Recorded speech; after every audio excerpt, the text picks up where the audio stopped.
maupun offline. Nah, di sini telah hadir bersama kita yang dari jauh, ada Bang Wandi di Bulukumba, siapa? Para penonton. Kemudian ada juga Pak Kris dari Halo. Tertep di Jawa Tengah. Mungkin bisa dibalikin ke Oke, Zoom ya, terima kasih.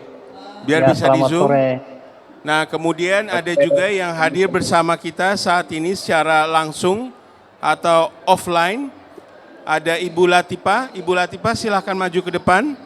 Ibu Latifah Hendarti selaku Direktur Eksekutif Yayasan Detara. Tepuk tangan dulu buat beliau. Selanjutnya adalah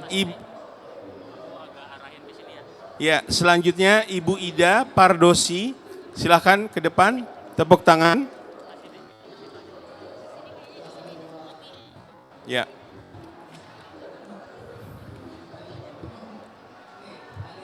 Ya, jadi Bapak Ibu sekalian, kita akan membawakan sebuah diskusi. Ini sebenarnya lebih modelnya talk show ya. Nah, sebelum saya melanjutkan ke diskusi atau talk show ini, izinkan kami memperkenalkan diri terlebih dahulu. Kalau Bapak Ibu melihat di papan atau melihat logo kami, GEF SGP itu apa? Ya. Jadi The Global Environmental Facilities atau Small Grant Program. Terjemahan bahasa Indonesia adalah kami adalah lembaga donor penyalur hibah kecil yang sudah ada bekerja di Indonesia sejak tahun 93. Program ini kami peruntukan atau hibah ini kami peruntukan khusus untuk kelompok-kelompok kecil yang bekerja di sektor-sektor penguatan ekologi atau biodiversitas di seluruh Indonesia. Nah, sejak tahun 93 kami sudah cukup banyak mendistribusikan dana hibah hingga mencapai 800 kelompok di penjuru Indonesia. Nah, tepuk tangan dulu dong. Total berdasarkan kalkulasi dari sebuah artikel menyebutkan kami telah menghibahkan di Indonesia mencapai 285 miliar rupiah sejak kami beroperasi. Jadi dengan itu kami memiliki sebuah tujuan yang baik, bukan saya sebutkan mulia ya, memiliki sebuah tujuan yang baik untuk senantiasa membangun, menguatkan modal sosial ya, bukan modal uang tapi modal sosial atau kemampuan untuk terus bersama dengan masyarakat Indonesia tumbuh kembang. Nah, topik hari ini itu sangat menarik adalah bagaimana SGP ya atau small grant ini memberikan sebuah dana hibah untuk kelompok-kelompok yang memiliki pemanfaatan dari sisi teknologi tepat guna dalam pemberdayaan masyarakat yang maju dan berkelanjutan. Leher saya patah kayak. Jadi gini, bahasa simpelnya Bapak Ibu sekalian, ini adalah sebuah dana hibah yang khusus untuk teman-teman atau sahabat-sahabat di masyarakat untuk melakukan kegiatan-kegiatan sederhana, contohnya untuk mengembangbiakan lele. Sesederhananya itu, tapi kita sudah cukup banyak yang kita investasi yang lebih besar lagi. Nah, kehadiran Bapak Ibu sekalian di sini yang mau online dan offline ini, kita akan diskusi. Kita akan diskusi kira-kira dari sisinya mereka, Ibu Latifah adalah dari sisi untuk pemberdayaan perempuan, Ibu Ida dari sisi pemberdayaan dari sisi kelompok tani. Kita ingin mendengar cerita-cerita mereka.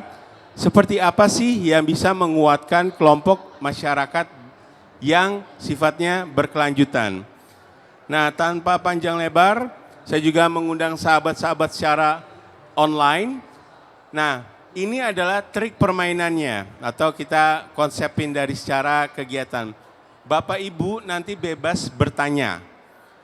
Bebas bertanya kepada para pembicara, tapi tentu dengan mengangkat tangannya ya. Maksudnya tidak tiba-tiba. agar di sini kita bisa memahami betul apa sih permodelan investasi ke masyarakat yang tepat guna itu. Tanpa panjang lebar, saya ingin mengundang mungkin terlebih dahulu adalah yang ada di sini, kemudian kita lanjutkan yang secara online. Nah mungkin ini yang pertanyaan menarik untuk Ibu Ida dulu yang paling jauh ya. Ibu Ida kan cukup pengalaman dengan kami di GFSGP, sudah 2 fase lebih. Menurut Ibu Ida, apa sih, kenapa ini penting? Maksudnya kita melakukan investasi teknologi hijau, teknologi biru. Dari pengalaman 2 fase itu kenapa dan bagaimana, apa yang ya plus minusnya kurang lebih seperti apa? Silakan. Terima kasih Mas Didi. Kenapa kami melihat bahwa GEF, support GGF yang langsung ke komunitas-komunitas yang langsung berhadapan dengan isu-isu lingkungan, isu ekonomi langsung ditapak itu menjadi penting karena itu benar-benar bisa menumbuhkan inisiatif lokal. Memang sangat lokal, tapi dari lokal kecil-kecil itu dia bisa kayak rantai yang kemudian bisa menggulirkan hal yang lain. Sebenarnya mungkin kalau boleh langsung saya cerita ya apa yang dilakukan oleh Indonesia Berseru, saya dari Indonesia Berseru dengan kawan-kawan muda dari Shout, yaitu mengajak anak-anak muda di Desa Pangahu. Kita akan spesifik cerita di Desa Pangahu ya Bapak Ibu dan kawan-kawan semua. Ini adalah satu desa kecil yang berbatasan dengan Taman Nasional, bukan Taman Nasional, Suaka Marga Satwa Nantu dan juga Taman BJ Habibie. Jadi kita mau mengajak anak-anak muda untuk yuk menjadi barisan penjaga di mana di kawasannya. Tapi kan kalau ngomong kayak begitu aja mereka akan apa nih? Jadi yang kita lakukan adalah yuk kita lihat lagi bagaimana posisi desa kita. Apa yang anak-anak muda mau lakukan agar desa kita bisa, kita memang ngomongnya pertama-tama adalah apa yang mau kalian lakukan sebagai anak muda. Jadi kita melakukan pemetaan bersama dengan anak muda. Kita gambarkan bagaimana sih desa kita, apa yang kamu banggakan dari desamu dan apa yang ada ancaman apa, tantangan apa yang hadir di desa. Dari diskusi itulah, dari kemudian mereka, mungkin teman-teman di sini banyak juga menerapkan itu ya, pakai partisipatori kan. Mereka bilang bahwa ternyata dari ini termasuk desa baru ya Mas Sidi, dan dia anak-anak muda yang di bawah 25 tahun ini sejak mereka lahir itu mereka tidak tahu sistem pertanian lain selain sistem pertanian jagung yang itu sudah sangat bukit-bukit di keliling desa mereka itu semuanya udah tanam jagung. Makanya kemudian mereka mengidentifikasikan makin seringnya banjir ada di desa. Lalu kemudian mereka juga melihat secara ekonomi keuntungan bertanam jagung yang memang rantainya semua sudah siap itu justru membuat mereka tidak bisa apa-apa. Nah dari situlah kemudian apa yang mau teman-teman lakukan. Ternyata sederhana, kami mau bertanam terutama tanaman pangan ya yang dimakan sehari-hari itu dengan tidak tergantung. Jadi identifikasi bersama, oke kita kemudian bikin sepakat ya kita mau melakukan apa. Teknologi tepat guna, jadi kan dia harus tepat sama situasi lokal, sesuai dengan kebutuhan anak-anak muda itu. Ternyata kita lihat bahwa pertanian alami yang jadi pilihan. Kenapa? Karena ada tantangan sampah bonggol jagung yang banyak, nggak bisa diapa-apain. Lalu tantangan lainnya adalah mereka itu harus pergi ke pasar kecamatan yang adanya cuma 1 minggu sekali untuk mengakses makanan sayur segar.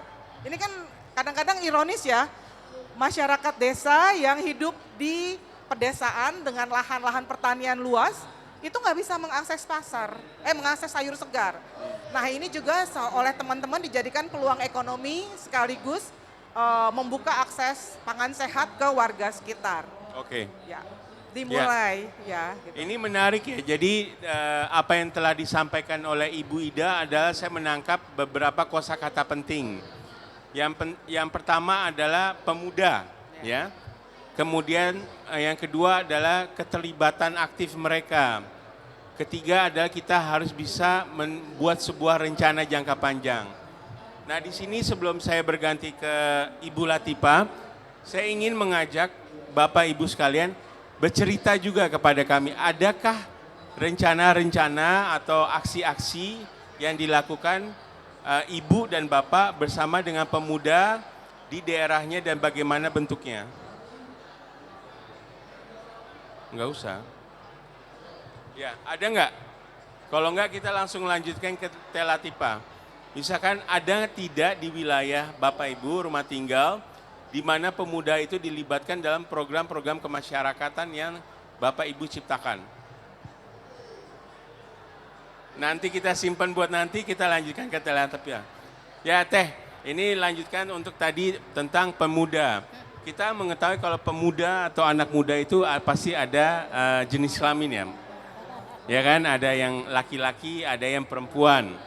Nah, Teteh kan istilahnya spesialis untuk gender ya, maksudnya gender yang istilah tidak membedakan, tapi kita melihat lebih mendalam keterlibatan perempuan secara aktif. Kemudian juga ada istilah yang baru GETSI ya, jadi generasi yang apa sih? Gender disability and inklusi sosial. Iya. Ya itu. Jadi kalau yang GETSI itu lebih banyak melibatkan kelompok atau anak muda ataupun kelompok yang non anak muda tapi memiliki keterbatasan fisik. Ya. Nah, ini pertanyaan saya juga sama ke Teh Latifa. Kira-kira dari keterlibatan sahabat-sahabat kita, komunitas kita terkait dengan inovasi teknologi itu kira-kira apa ya? Ya, baik Mas Sidi, Ibu Bapak semua, Bismillahirrahmanirrahim, Assalamualaikum warahmatullahi wabarakatuh. Selamat siang ya Ibu dan Bapak, senang sekali berjumpa. Nah, sebetulnya kalau kita bicara bagaimana keterlibatan terutama anak muda dari laki-laki dan perempuan, kalau di pramuka mah biasanya putra dan putri Kak Sidi ya, ada seperti itu. Ini sebetulnya di tingkat GFSGP karena saya terlibat dari cukup lama juga ya Kak Ida ya. Nah sebetulnya ini menjadi sorotan karena di lapangan keterlibatan mereka biasanya itu hanya di tingkat partisipasi terutama yang perempuan. Coba Ibu dan Bapak ingat-ingat gitu ya kalau lagi di kampung kan ya. Ibu-ibu biasanya yang paling sibuk, anak-anak perempuan, anak remaja juga paling sibuk. Nah termasuk sebetulnya di wilayah GFSGP fase 6, fase 7 ya. Ini semua yang sibuk adalah yang perempuan. Namun kapasitas mereka ini sebetulnya tidak banyak mendapatkan akses. Apa sih akses? Kesempatan-kesempatan untuk mengikuti pelatihan, untuk mengikuti peningkatan dirinya menjadi lebih baik. Kemudian juga saat mereka mengambil keputusan, mereka juga sebetulnya jarang sekali dilibatkan. Biasanya yang umum terjadi di masyarakat Indonesia, kalau kita rapat-rapat di kampung-kampung itu biasanya malam ya, di mana ibu-ibu udah sibuk. Kalaupun siang ibu-ibu dilibatannya di dapur. Demikian juga anak-anak muda seperti itu. Nah ini kondisi-kondisi ini sebetulnya yang akhirnya menimbulkan banyak ketidakadilan. Salah satunya itu Kak Sidi. Nah ketidakadilan ini di GEFSGP coba untuk dikurangi atau dieliminir. Nah gimana caranya? Biasanya dalam pemberdayaan masyarakat, kita datang ke masyarakat bersama-sama, masyarakat sebagai subjek juga ya. Nah itu kita harus bisa melihat waktu-waktu di mana anak muda, kemudian juga perempuan, laki-laki, itu kapan sih waktu luangnya? Jangan hanya melihat sepihak. Itu yang paling penting salah satunya. Sehingga kita tidak buta gender itu biasanya. Jadi, nah ini yang harus dilakukan dalam proses pemberdayaan. Nah demikian juga dengan tadi kalau kita bicara teknologi tepat guna. Perempuan sebetulnya itu memiliki pengetahuan yang luar biasa. Coba bayangkan kalau kita bicara tadi ngomongin jagung aja di Gorontalo. Yang tahu benih yang bagus, yang sehat itu siapa?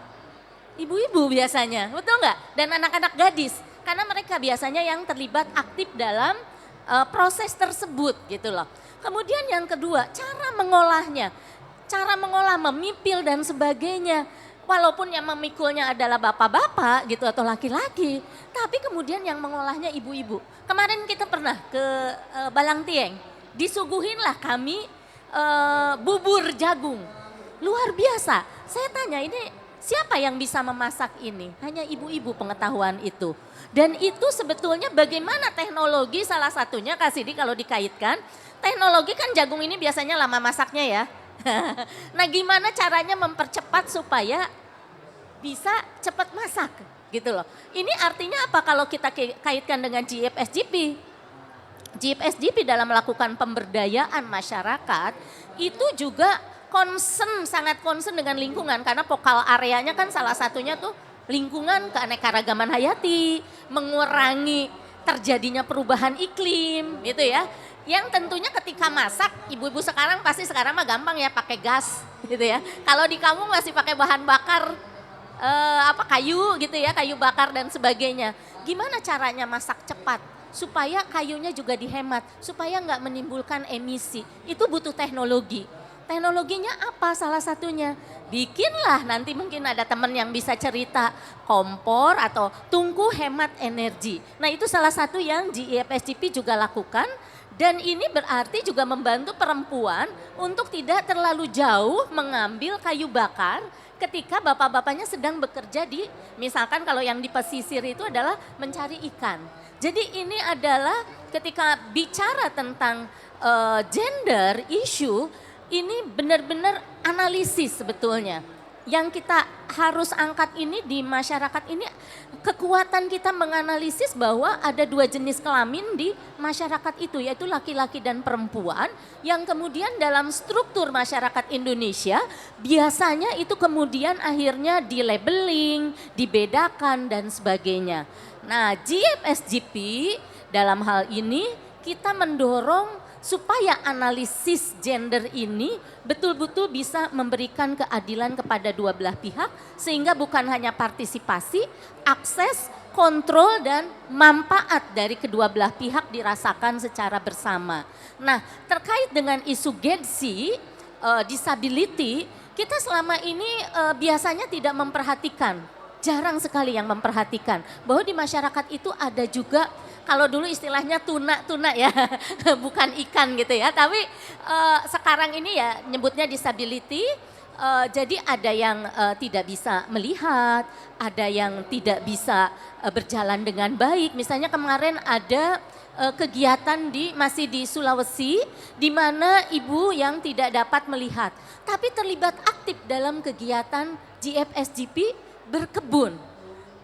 Kami kagum dan kami juga terharu. Karena dia ternyata bisa membedakan jenis-jenis tanaman. Dan dia bisa dengan meraba dan sebagainya. Belum lagi ada saudara kita yang berkebutuhan khusus di Das Bodri di Jawa Tengah di Temanggung khususnya. Ananda Putri ini tidak biasa. Karena dia tadi punya kebutuhan khusus ya, dia tidak malu untuk keluar rumah dan tidak dibiasakan juga oleh keluarganya. Malu tapi teman-teman kami yang bergerak di lapangan ini kemudian menyadari bahwa ternyata banyak di situ di lokasi tersebut yang memiliki kebutuhan khusus. Apa yang dilakukan? Ada pendekatan khusus. Pendekatan khusus kemudian diajak dengan secara sederhana memilah kopi. Jadi mensortir kopi yang kan kalau petik kopi ya ada pasti ke bawah yang ijo-ijonya atau setengah mateng ya Ibu dan Bapak ya. Nah ini dilibatkan. Dia mulai merasa senang. Jadi mulai ternyata dia juga bisa yang berkebutuhan khusus ini kemudian bisa berkontribusi. Bisa menghasilkan secara sederhananya itu adalah uang. Karena ketika dia membantu memilah biji kopi, itu dia akan mendapatkan upah. Nah di sini akhirnya yang tadinya malu dan sebagainya, dia tidak bisa mendengar, dia tidak bisa tunarungu ya. Dan dia juga agak kurang ya secara apa sih emosional dan sebagainya, akhirnya dia bisa terlibat secara aktif.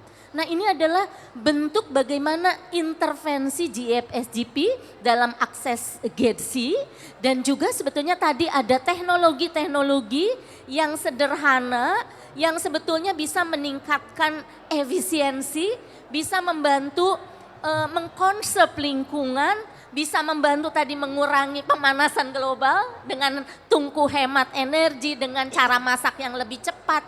Itu yang sebetulnya banyak dimiliki oleh salah satunya itu kaum perempuan. Mungkin itu sementara Kak Sidi. Siap. Ya, jadi itu adalah pemaparan singkat dari Ibu Latifa yang memiliki keahlian untuk pemberdayaan gender ya.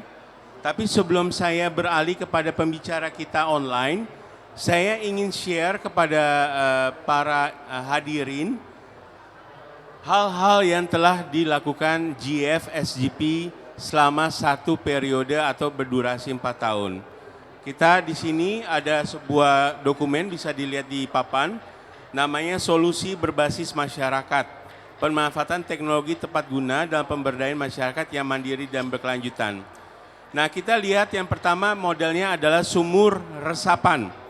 Ini berlokasi di Desa Pedaro dan Desa Matei ya, di Saburajua ya. Ini kita ngelihat ke bawah, operator bisa scroll ke bawah. Nah ini contohnya sumur resapan, scroll lagi ke bawah silakan. Selanjutnya adalah kebun gizi ya, di Desa Matei juga. Jadi komunitas Kupang Batanam ya, bersama dengan mama-mama. Selanjutnya adalah Artificial Fish Apartment atau AFA ya, ini di Rajua. Ya, ini contoh yang kita teknologi inovasi. Selanjutnya adalah pupuk organik cair ya. Ini ada di Desa Elogo ya. Selanjutnya ada pupuk organik cair biopestisida, jadi berbeda lagi-lagi di Desa Matei ya. Ini adalah inovasi lokal.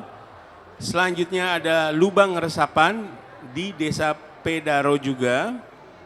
Kemudian ada filter air di Desa Matei. Selanjutnya adalah bokashi ya, ini adalah pupuk organik terfermentasi di Desa Matei juga. Kemudian ada teknologi pelletizer dari limbah pertanian lokal di Desa Tertep ya, di Jawa Tengah. Selanjutnya nanti akan presentasi Pak Kris, teknologi reaktor biogas yang komunal terintegrasi ya dengan hasil limbah dari kandang ternak. Kemudian ada juga infrastruktur air bersih gravitasi ya, ini di Temanggung ya. Selanjutnya ada kompor gasifikasi biomasa, ya ini di Sulawesi Selatan, Balangtieng. Selanjutnya ada infrastruktur tungku hemat energi pemanasan untuk gula aren.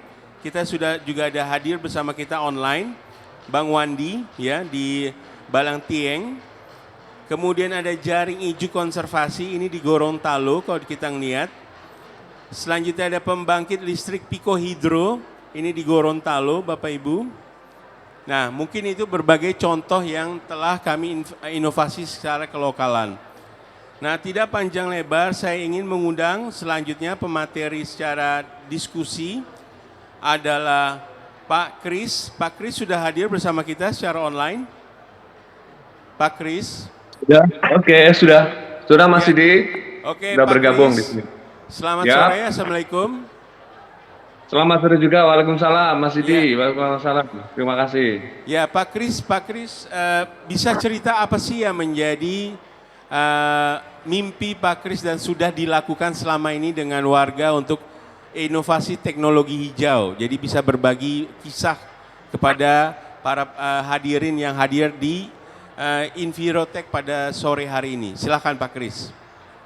Oke, siap. Terima kasih Mas Sidi. Selamat sore semuanya. GF, ada Kak Latifa, ada Bu Ida, teman-teman semua dan semua yang hadir di GSCC. Selamat sore. Saya Pak Kris dari Temanggung. Sedikit yang ingin saya sampaikan Mas Sidi kaitannya dengan penerapan teknologi tepat guna di tingkat perdesaan yang dikelola oleh teman-teman kami, anak-anak muda yang tergabung di KTNA. KTNA ini adalah kepanjangannya Kontak Tani Nelayan Andalan. Kami berada di wilayah yang berketinggian di 1.300 sampai 1.800 mdpl. Jadi di kami tidak ada nelayannya, tapi ada kontak taninya. Mas Didi dan teman-teman, perlu kami sampaikan apa yang sudah kita lakukan dan dibiayai oleh BF luar biasa. Terima kasih di fase 7 selama 15 bulan lini masa kami dari 2023 hingga 2024. Kegiatan yang kami lakukan salah satunya adalah bagaimana seperti yang tadi disampaikan oleh Bu Ida. Terima kasih Bu Ida atas supportnya juga selama ini, kaitannya dengan permasalahan limbah sampah pertanian yang berupa di wilayah kami ada tebon jagung, batang jagung, ada kulit kopi, dan juga ada pongkol singkong. Yang ini semuanya adalah sampah pertanian yang kadang menjadi masalah, mengganggu aliran sungai dan sebagainya. Ini kemudian bersama GF yang luar biasa, ini kita olah menjadi pakan pelet sebagai pengganti serat untuk ternak domba. Sehingga permasalahan untuk sampah pertanian ini bisa kita kurangi sebagian kecilnya, yang ternyata dari sampah itu bisa bernilai ekonomi dan kita manfaatkan sebagai pakan ternak. Kemudian yang kedua, di kami ada kegiatan yang namanya pemanfaatan limbah ternak domba menjadi biogas. Melalui tabung digester biogas, kotoran ternak ini diolah sehingga di sana menghasilkan gas metana yang kita salurkan ke rumah-rumah warga dan juga kebutuhan di kandang seperti yang ada di video saat ini. Itu di situ ada pemanfaatan limbah kotoran ternak domba menjadi biogas dan juga biolistrik.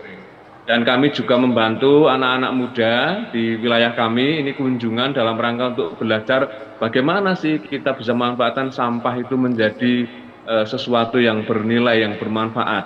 Sehingga di sana terjadi sebuah kegiatan yang dinamakan kegiatan ekonomi sirkuler. Nah, itu sampah yang dimasukkan ke mesin, yang kemudian diolah nanti keluar sudah langsung menjadi pakan pelet seperti yang ada di layar. Ini digunakan untuk pakan ternak. Jadi untuk peningkatan ekonomi kita dari ternaknya, kemudian nanti kotoran limbah ternaknya, yang pupuk padat kita manfaatkan untuk mengurangi kebutuhan pupuk kimia. Sehingga mengurangi kurang lebih sampai 50% kebutuhan pupuk kimia untuk tanaman-tanaman di wilayah kami seperti tanaman hortikultura dan juga tanaman kopi, dan tanaman perkebunan juga kehutanan yang lain. Ini sudah memanfaatkan dari limbah kotoran ternak domba yang berupa biosluri tadi. Namun di sana di tengah-tengah proses ini ada didapatkan gas metana yang disalurkan untuk mengurangi ketergantungan ibu-ibu rumah tangga kaitannya dengan kebutuhan gas untuk memasak. Sehingga sekarang sudah ada gas yang disalurkan dari kandang terintegrasi ini untuk memenuhi kebutuhan ibu yang ada di kandang, ibu-ibu yang kebetulan menjadi ABK, anak buah di kandang untuk memasak dan sebagainya seperti yang ada di video itu adalah memasak empon-empon untuk menjaga kesehatan dan imun dari ternak yang ada di kandang. Ini tidak perlu membeli gas melon lagi, tetapi sudah tersedia dari pemanfaatan limbah kotoran ternak domba. Kemudian anak-anak muda yang terlibat, ini kita libatkan untuk terus menjaga adanya teknologi tepat guna yang sudah kita rancang bersama dan didanai luar biasa oleh GF. Begitu Mas Didi, terima kasih. Luar biasa, kita tepuk tangan dulu untuk inisiatif yang dilakukan di Katena Tertep. Nah selanjutnya saya ingin juga mengundang Bang Wandi yang ada di Bulukumba. Bang Wandi bisa bercerita kepada hadirin di Envirotech apa sih yang sudah dilakukan Bang Wandi dari Dana Mitra Tani. Silakan Bang Wandi. Ya, terima kasih. Selamat sore. Sebelumnya terima kasih Mas Didi. Saya diberi kesempatan untuk berbagi cerita. Yang pertama saya ingin menyampaikan beberapa hal bahwa melalui program inisiatif Balatieng atas dukungan SGV kita menjalankan sebuah program namanya pengembangan dan pendampingan komunitas penghasil gula aren, gula merah yang ramah lingkungan melalui badan usaha koperasi untuk mendukung pemulihan dan pelestarian di Das Balatieng. Jadi selama program ini kita mendampingi petani aren. Petani aren di Das Balantieng adalah selama ini memang tidak pernah tersentuh program. Dan melalui dukungan SGT kami menjalankan program ini. Nah, di dalam program berbagai kegiatan yang kita lakukan dalam mendorong peningkatan kapasitas petani aren, baik yang berkaitan soal peningkatan ekonomi, soal pelestarian lingkungan. Nah, di kegiatan-kegiatan lainnya misalnya kita mendorong berbagai pelatihan pendidikan manajemen usaha dan keuangan, pengembangan produk turunan aren, pendidikan perubahan iklim, dan melakukan berbagai upaya pelestarian lingkungan. Salah satunya adalah penanaman pohon di Das Balantieng, khususnya penanaman pohon di wilayah hulu Das Balantieng yang rawan bencana longsor. Yang kedua, kita mendorong pengembangan ekonomi, memfasilitasi petani aren untuk membentuk koperasi pemasaran teman-teman petani aren. Nah, berkaitan soal teknologi tepat guna melalui program ini, kita memfasilitasi berbagai pelatihan pendidikan ke teman-teman petani aren untuk teman-teman petani aren berinovasi dalam membuat tungku hemat energi. Nah, sebelum ada program, teman-teman petani aren itu tungkunya berpindah-pindah. Jadi, misalnya kalau dia punya kebun aren di satu kebun, pada saat mereka produksi di situ, tungkunya di situ. Hanya sampai berpindah-pindah. Nah, melalui pendampingan, teman-teman petani aren akhirnya dia bikin satu tungku dan tidak lagi berpindah-pindah sampai kemudian mengembangkan inovasi itu tungku hemat energi. Nah, ternyata setelah kita banyak melakukan pelatihan pendidikan, ternyata memang ada perubahan signifikan dalam penggunaan kayu bakar. Sebelum program ini ada, teman-teman petani aren itu menggunakan tungku biasa yang kira-kira dalam satu kali produksi mereka menghabiskan kayu bakar itu sekitar 40 sampai 50 kg. Nah, setelah teman-teman petani aren berinovasi, mereka membuat inovasi tungku hemat energi walaupun masih secara tradisional. Ada yang menggunakan bang pelek mobil bekas, ada yang dari tanah, dan ada yang menggunakan lapisannya semen. Itu ternyata ada pengurangan penggunaan kayu bakar. Nah, terkait energi terbarukan melalui tungku hemat energi, ada beberapa hal yang menjadi dampak positifnya. Yang pertama adalah kita mengurangi penggunaan kayu bakar. Yang kedua adalah ini menekan emisi gas rumah kaca. Kalau sebelumnya teman-teman petani aren pada saat menggunakan tungku biasa, mereka dalam satu kali produksi itu menggunakan kayu bakar 40 sampai 50 kg. Setelah beralih ke tungku hemat energi, itu mereka menggunakan kayu bakar 30 sampai 35 kg. Bahkan di beberapa teman-teman petani sudah sampai menggunakan kayu bakar itu sekitar 20 kilo dalam satu kali produksi atau dalam satu kali masak, yang kira-kira satu kali produksi itu mereka produksi sampai 8 sampai 10 biji gula aren. Nah, yang beratnya kira-kira 400 sampai 600 gram. Nah, itu mereka memakai bahan kayu bakar. Nah, dari hasil teman-teman di lapangan, saat ini teman-teman petani aren sudah sampai 50 petani aren yang menggunakan tungku hemat energi. Yang kami punya data. Belum dengan teman-teman petani aren yang lain yang sampai hari ini kita belum cek langsung, karena ada perubahan signifikan dari kita mulai dari tahun 2003 sampai saat ini kita masih terus melakukan pendampingan. Nah, dari hasil data teman-teman di lapangan, Bang Wandi, nanti kita lanjutkan ke ya. diskusi. Terima kasih, nanti kita lanjutkan ke diskusi. Oke, Mas. Karena ini pasti banyak penonton atau hadirin yang pengen bertanya ke Bang Wandi. Simpen dulu semuanya. Nah, selanjutnya saya ingin mengundang Mas Yan atau Jan Erikson dari Sikres. Apakah sudah hadir bersama kami? Ya, Jan Erikson. halo, cek Mas Sidi. Ya. Nah, oke, sebelum ke Pak Yan Erikson, saya ingin cerita. Jadi Bapak Ibu hadirin, ini adalah bagaimana GFSGP melakukan program pendampingan. Yang pertama di Tretep itu berada di ketinggian 1000 meter ke atas, berarti di paling hulu, ya. Kemudian kita turun ke tengah, yang ada contohnya tadi di Bang Wandi di tengah di daratan, ya, aren dan sebagainya. Jadi atas, tengah. Nah, beliau ini yang ada di hilir, yang programnya adalah pembangunan rumah-rumah ikan atau untuk coral reconstruction. Nah, Bang Yan Erikson ini dari lembaga bernama Sikres. Jadi silakan Bang Yan Erikson cerita apa yang telah dilakukan Sikres bersama GFSGP dari sisi inovasi teknologi biru. Silakan. Ya, terima kasih Mas Cindy, prolognya begitu ya. Mudah-mudahan suara saya terdengar baik. Perkenalkan Bapak Ibu, nama saya Jan Erikson, kami dari Sikres Indonesia. Kami lembaga gitu ya, yang memang concern pada isu pesisir, dan kebetulan di fase GFSGP sebelumnya kami dapat kesempatan untuk melakukan gitu ya pendampingan bersama mitra. Nah, kebetulan intervensi kami ada di Raijua. Raijua itu pulau terluar gitu ya di NTT. Dulu kami berpikir bahwa Sabu Raijua itu dekat gitu ya, tapi ternyata dari Sabu kita harus berangkat lagi ke Raijua.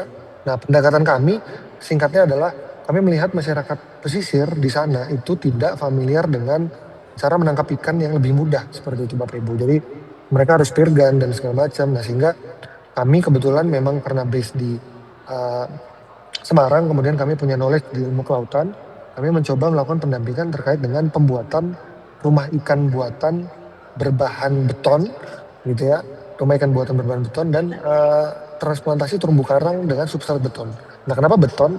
Jadi kami baru tahu bahwa kita melakukan penelitian bahwa ada unsur kekasaran sehingga itu bisa menempel si rekrutmen alami terumbu karang. Nah, ketika terumbu karang nempel, otomatis ikan-ikan di situ akan muncul. Nah, kebetulan kami dapat dukungan dari bupati, pemerintah daerah, pemerintah desa gitu ya, sehingga tangkapan-tangkapan ikan itu bisa banyak di situ. Intinya kami ingin mendekatkan akses penangkapan ikan, Bapak Ibu. Mohon maaf sedikit cepat karena waktu terbatas, mudah-mudahan nanti bisa sambil diskusi. Nah, kebetulan intinya kami menciptakan rumah untuk ikan, tapi tentunya sebelum menciptakan rumah itu harus ada ikannya dulu. Teknologi ini kami bawa dari konsep iptek, kemudian masyarakat itu sangat mudah menerjemahkan rumah ikan buatan ini, dan mereka bikin sendiri gitu ya, betonnya mereka cetak sendiri, terumbu karang mereka ini sendiri, kami hanya mentransfer knowledge-nya. Dan alhamdulillahnya pemerintah desa itu mendukung program ini dan mengalokasikan sedikit gitu ya dari beberapa dana desanya untuk pengembangan dan pengelolaan ini. Dan kami bentuk kelompok Bapak Ibu, jadi kelompok yang terintegrasi dengan pemerintah provinsi dan disebut dengan Pokmaswas atau kelompok masyarakat pengawas. Nah, Pokmaswas ini akan memanfaatkan produk ini yang nantinya mereka akan bisa mendukung kebutuhan ekonomi, knowledge-nya juga terdukung, dan mereka dapat bantuan nantinya ke depan karena legal standing terkait kelompoknya sudah ada. Jadi dua intervensi tadi terkait dengan rumah ikan buatan dengan rumah terumbu karang buatan berbahan beton yang dibuat, dibentuk, dan dikelola oleh masyarakat itu sendiri. Mungkin itu Mas Sidi singkatnya, mudah-mudahan bisa memberikan gambaran, dan sampai saat ini Bapak Ibu bisa lihat di gambar ikan-ikannya, ya itu ikan-ikan yang sangat mahal kita dapatkan, mereka dapat dengan mudah. Mereka nangkapnya pakai nembak, Bapak Ibu, spear gun. Ya kita harus akui nafas-nafas pesisir, masyarakat pesisir di NTT itu nafas-nafas kuat gitu ya. Tapi dengan ini akses mereka jadi lebih mudah. Jadi harapannya ke depan bisa diduplikasi, sekaligus ini bisa memproteksi pesisirnya agar tidak terabrasi gitu ya. Mungkin itu, terima kasih Mas Sidi, mudah-mudahan bisa memberikan gambaran. Ya, thank you Mas Yan. Nah, ini adalah sesi selanjutnya yang sangat menarik, di mana saya ingin mengajak para hadirin untuk bertanya, apa sih yang dimaksud dengan teknologi hijau yang dilakukan oleh mitra-mitra SGP selama ini, dan kira-kira apakah mungkin kami, kelompok kami atau organisasi kami juga bisa melakukan kegiatan atau inisiatif serupa. Nah, ini saya ingin mengundang dua penanya terlebih dahulu, silahkan tanya. Ya. Kemudian yang kedua, silahkan Pak. Nanti udah. Assalamualaikum, nama saya Raja, saya dari Bogor. Saya nggak tahu mau nanya ke Ibu Ida atau Bu Latifah, saya nggak tahu, tapi mungkin di Ibu Ida ya. Saya ini baru pertama kali dengar tentang GEF SGP ya. Saya nggak tahu sebelumnya. Yang ingin saya tanyakan adalah sistem kerja organisasi ini seperti apa? Idenya dari rakyat, kemudian teknologinya oleh rakyat, kemudian biayanya dari rakyat, apakah semua itu dari kalian? Itu ya, itu yang pengen saya tanyakan. Juga nanti ketika kita punya untuk kontaknya, kita harus kontak ke siapa gitu loh untuk mengontakin GEF SGP ini ya.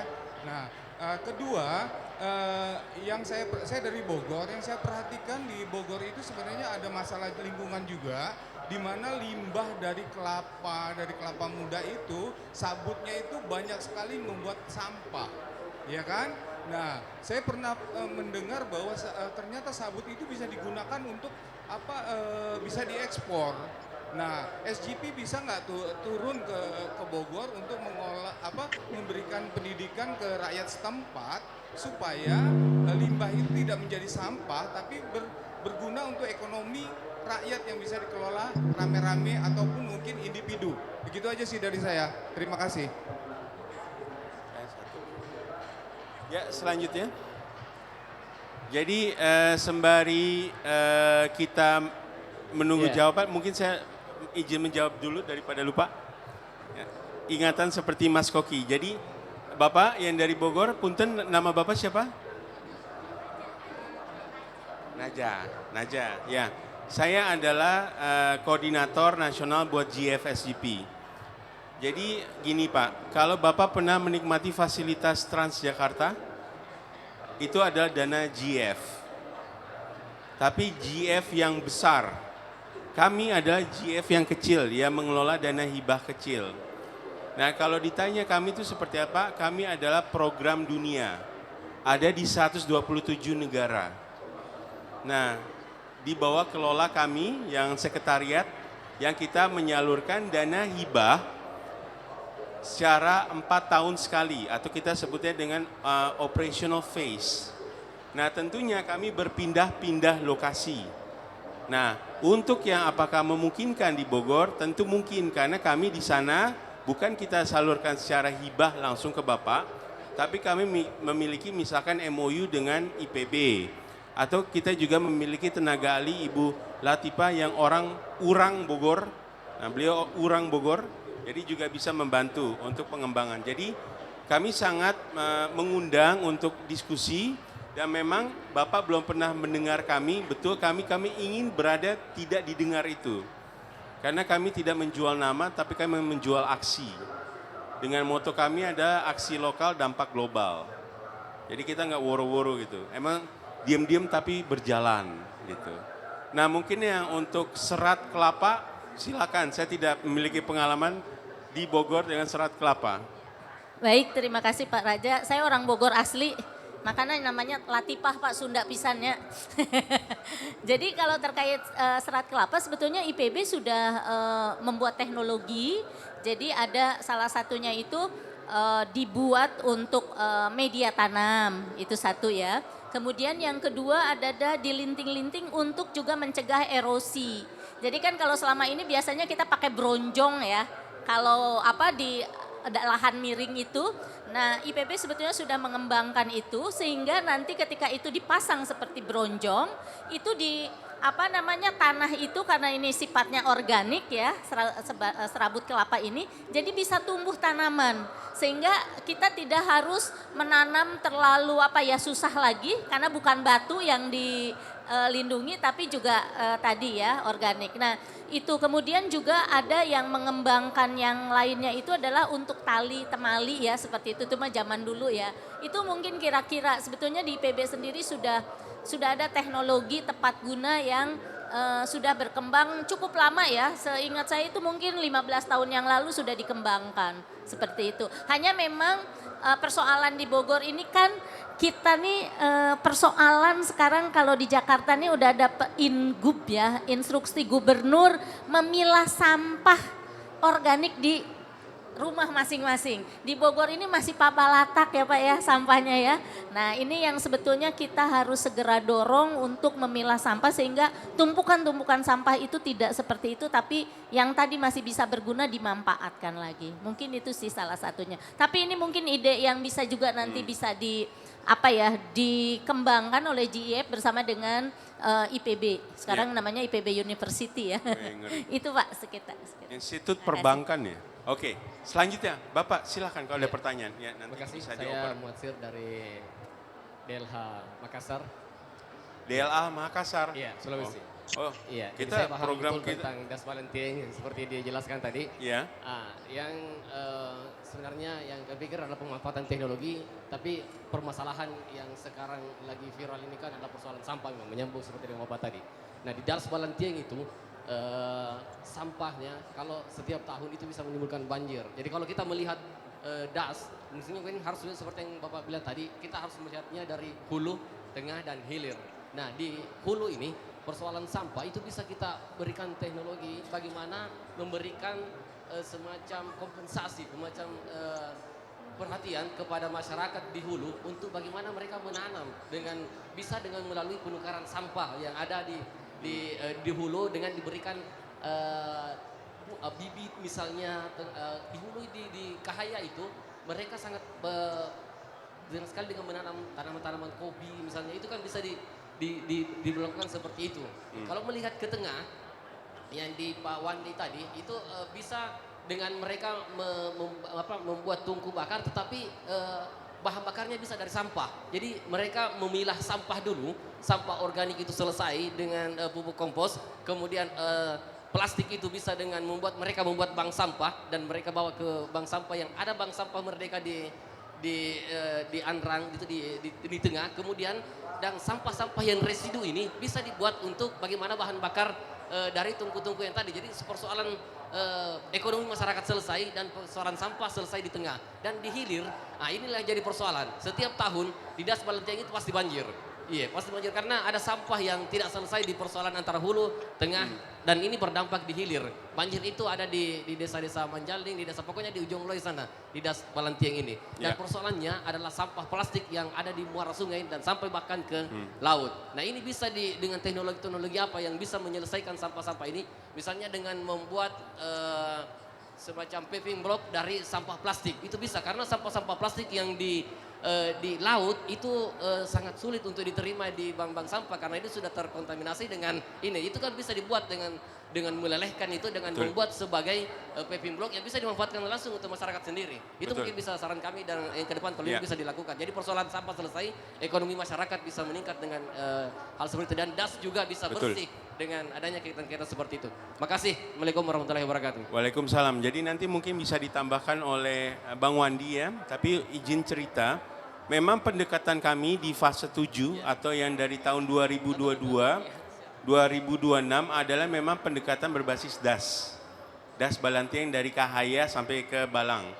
Nah di Kahaya kita misalkan program-program inisiatif seperti agroforestry agar itu bisa menjaga misalnya kualitas supaya tidak longsor dan tidak banjir dan sebagainya sudah kita jalankan dengan mitra di sana. Sahabat kita di sana adalah Balang Institute. Balang Institute, jadi mereka sama Aman, Aliansi Masyarakat Adat Nusantara. Jadi sudah banyak. Nah memang kalau untuk inisiatif untuk paving block itu kami di Balang Tieng itu tidak ada, tapi adanya di Das Bodri Jawa Tengah. Nah ada di Jawa Tengah. Nah mungkin Bang Wandi bisa bercerita karena Bang Wandi ini lebih kepada pengelolaan hasil budidaya pertaniannya. Bang Wandi, apakah masih ada? Iya. Apa yang dilakukan oleh Bang Wandi dan teman-teman terkait pengelolaan limbah sampah? Silakan. Terima kasih. Ya, terima kasih dan tadi beberapa hal saya kira menjadi masukan bagi kami di Das Valentine. Sebelumnya saya ingin menjelaskan bahwa kami dari Dana Mitra Tani lebih fokus pada pendampingan petani aren yang berkaitan dengan lingkungan dan isu ekonomi. Dan di beberapa mitra lainnya itu dalam program ini sudah mendorong di beberapa desa bank sampah. Jadi sudah ada beberapa komunitas di Das Balantieng yang mereka mengelola sampah, dan mudah-mudahan ini ke depan masukan ini bisa kami ya dorong di Das Balantieng. Nah, memang fokusnya kami di dana mitra tani yang berkaitan dengan petani aren untuk tungku hemat energi. Ada memang beberapa inovasi yang telah kami teman-teman petani aren yang kembangkan. Beberapa tungku, misalnya tungkunya dibuat dari tanah, dan itu tidak menggunakan bahan yang lain, hanya tanah, kemudian beberapa batu-batu kecil dan menggunakan perekat dari dedaunan pohon dan lain-lain. Ada juga teman-teman petani aren yang berinovasi tungku menggunakan pelek ban bekas. Nah, sementara ini juga teman-teman petani aren yang beternak sapi itu mereka mulai mengembangkan biogas, yang di beberapa teman-teman yang mereka memelihara sapi, mereka mendorong untuk inovasi dalam pengembangan biogas. Tetapi yang berkaitan dengan Bang Wandi, kita lanjutkan. Masih ada satu penanya, kita tinggal sisa 5 menit. Mas, Terima kasih. Mas Sidi, boleh saya sedikit? Yani. Ya, Ibu, silakan. Iya. Tadi ada pertanyaan mengenai sabut kelapa ya. Kami di Yayasan Bina Usaha Lingkungan, di mana itu GFSCP di execute ya. Kami menjadi hostnya. Kami pernah membantu sebuah bisnis, sebetulnya udah jadi bisnis, menggunakan tempurung kelapa dijadikan charcoal dengan teknologi sedemikian rupa sehingga ketika dibakar itu tidak emisinya untuk paru-paru orang tuh sangat tidak berarti gitu ya. Dan itu berhasil diekspor ke Amerika dan ke Eropa. Dan untuk masuk ke retail US itu bukan main sulitnya kalau produknya itu tidak ramah ya. Dan mereka bisa. Sehingga kita bisa mencari produk itu di supermarket Amerika untuk digunakan untuk barbecue ketika summer oleh mereka. Bahkan ketika saya di Eropa, saya pernah lihat trailer membawa produknya. Saya jalan dari Swiss ke London, itu ketemu di tol, saya rasanya mau nangis gitu. Ya. Kemudian mengenai sabutnya, sabutnya maaf, satu lagi. Ibu, mohon maaf saya potong, kita waktunya tinggal habis sebenarnya, masih ada satu Ya, penanya. sedikit lagi mengenai sabut. Sabut itu di Tangerang ada satu pabrik, dia jadikan itu untuk jok. Dan itu diekspor ke Korea, karena itu produk ramah lingkungan, tidak menggunakan busa dan apa. Jadi itu masalah utama dari ini adalah sustainable supply dari sabut maupun tempurung kelapa. Terima kasih, sudah Mas. Ya, oke. Terima kasih Bu. Penanya terakhir silakan Bapak. Saya kira nanti saya lanjut dengan Ibu Latifah. Apa yang dilakukan memberikan inspirasi bahwa memang wanita itu punya waktu, dan dalam banyak kesempatan yang saya lakukan untuk meningkatkan kemampuan petani di desa untuk supaya bisa ekspor ke Eropa, wanita membuktikan bahwa mereka lebih cekatan, mereka lebih mampu mengikuti mungkin Mbak Ida juga teknologi. bisa jawab. Ya, seperti situ saja. Saya mau nanti melanjutkan terpisah. Terima kasih Pak, sebelum ke Bu Latifah saya jawab ya. Nah ini justru yang perlu kita lihat lagi ya kalau menggunakan Get-C.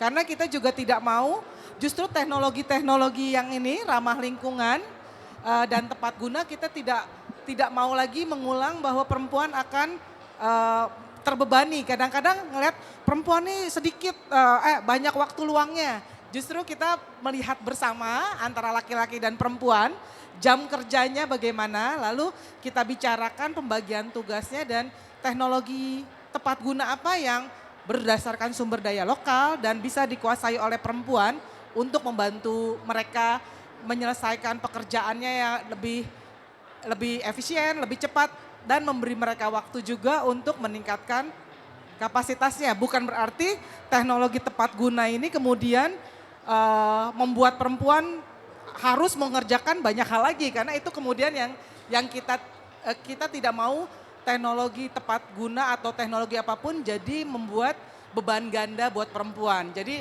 dianggapnya teknologi ini bisa membuat perempuan bekerja lebih lama, tapi kan secara fisik dia capek. Tapi betul bahwa perempuan lebih teliti ya dibandingin laki-laki, kita lebih detail. Tapi itu juga yang kita diskusikan di kelompok biasanya jangan lagi kelebihan-kelebihan perempuan ini memerangkap mereka untuk melakukan kerja-kerja yang lebih banyak akhirnya. Itu aja sih Pak kalau dilihat dari kacamata Getsi begitu ya Ibu Latifah ya. Iya, mungkin sedikit menambahkan Pak. Jadi itu istilahnya beban ganda. Banyak program-program yang akhirnya menjebak perempuan untuk nambah pekerjaan lagi. Karena tadi dinilai detail, dinilai cukup aktif. Nah, inilah kenapa kemudian di GFSGP kita ini selalu menggunakan tadi alat-alat analisis sosial yaitu analisis gender yang bisa melihat jangan sampai salah satu pihak baik laki-laki maupun perempuan ini itu malah dirugikan. Itu satu. Kemudian yang kedua yang tadi Bapak sampaikan sebetulnya itu bagus oleh karena itu ada pendekatan-pendekatan di lapangan yang kami lakukan dengan teman-teman kami melakukan training ya, training for trainer sehingga kemudian tadi kami mencegah adanya ketidakseimbangan, mencegah adanya kembali eksploitasi. Seperti tadi saya bilang, pertemuan-pertemuan biasanya dilakukan malam gitu kan, yang kemudian membebani perempuan seperti itu.